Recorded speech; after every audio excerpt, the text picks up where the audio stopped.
দেশের পর কোনো স্থগিতাদেশ ছিল না, শুধুমাত্র যে ভাবে প্রথমে বলেন 50%, পরবর্তীতে আদালত যে নির্দেশ দিলেন সেটি হচ্ছে 25% দিয়ে ইমিডিয়েটলি রিলিজ করতে হবে, আদালতের যে নির্দেশ রয়েছে। আর প্রথমে মামলা হয়েছিল স্যাটে, অর্থাৎ স্টেট অ্যাডমিনিস্ট্রেটিভ ট্রাইব্যুনালে। সেই স্টেট অ্যাডমিনিস্ট্রেটিভ ট্রাইব্যুনাল এবং হাইকোর্ট মিলে আমরা টোটাল 6 বার জিতেছি রাজ্য সরকারি কর্মচারীরা। এই কনফেডারেশনে 6 বার জেতার মামলা, যেখানে কোনো প্রকার স্থগিতাদেশ নেই, ও নির্দেশে কোনো প্রকার জাজমেন্টের স্থগিতাদেশ নেই, শুধুমাত্র কন্টেম্প প্রসিডিংসই চলছিল। যেহেতু এসএলপি ফাইল করেছে, তাই সেই কন্টেম্প প্রসিডিংসের অন্তর্বর্তীকালীন স্থগিতাদেশ ছিল। প্রথমে রাজ্য জানায়, আজকেও দেখবেন জানিয়েছে যে 40,000 কোটি টাকা আমাদের সর্বমোট রিলিজ করতে হবে। প্রথমে 50% বললেও আজ আদালত আলটিমেট নির্দেশ দেন, অন্তর্বর্তীকালীন নির্দেশ দিলেন যে না, আমাদের 25% দিয়ে রিলিজ করতে হবে। ফলে অর্থাৎ রাজ্য সরকারের যে হিসাব, তাদের যে হিসাব, সেই মোতাবেক প্রায় 10,000 কোটি টাকা রাজ্য সরকারি কর্মচারীদের দিতে হবে। আমরা তো এই কথাই বলে আসছিলাম যে রোপা রুলস 2009-এ নির্দিষ্টভাবে বলা আছে যে ডিএ দিতে হবে অল ইন্ডিয়া কনজিউমার প্রাইস ইন্ডেক্সের সঙ্গে সাযুজ্য রেখে।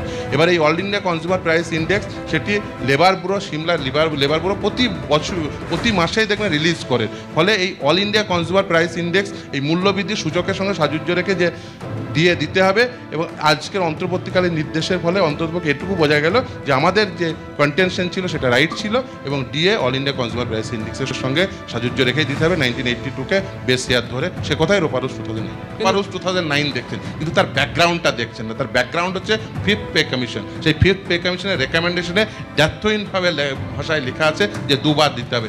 2 বার যদি না দিতে চান, রাজ্য সরকার আরও বিড়ম্বনায় করবেন। কেন এ কথা বলছি? তার কারণ all India consumer price index প্রতি মাসে তার সূচক বের হয়, তাহলে প্রতি মাসে ডিএ বাড়াতে হবে। তার কারণ মূল্যবৃদ্ধি প্রতি মাসেই বাড়ছে। দেখবেন আপনি যদি সিমলার এই লেবার ব্যুরোর যে হিসেব, সেটা প্রতি মাসেই কিন্তু বের হয়। ফলে তারা যদি বলেন যে না, আমরা কেন্দ্রীয় হারে দেবো না, তাহলে প্রতি মাসে ডিএ দিতে হবে। ফলে তারা আরও বেশি বিড়ম্বনায় পড়বেন। বছরে 2 বার দিতে হলে ওই গড় করে দিয়ে দেবেন, কিন্তু 2009 মোতাবেকই দেবো, সেটার ম্যাথামেটিক্যাল রিপ্রেজেন্টেশন যদি আপনি হিসাবে যদি দেন, তাহলে প্রতি মাসে ডিএ বাড়াতে হবে। ওনারা পুরো ডকুমেন্ট হয়তো বা পড়েছেন, বা না হয় পড়ে মিথ্যা কথা বলছেন, অথবা না পড়ে বলছেন। 5th পে কমিশনের রেকমেন্ডেশনে একেবারেই বলা আছে বছরে 2 বার দেওয়ার কথা। কেন্দ্রীয় সরকারের কর্মচারীদের যেভাবে দেয় সেভাবে দেওয়ার কথা।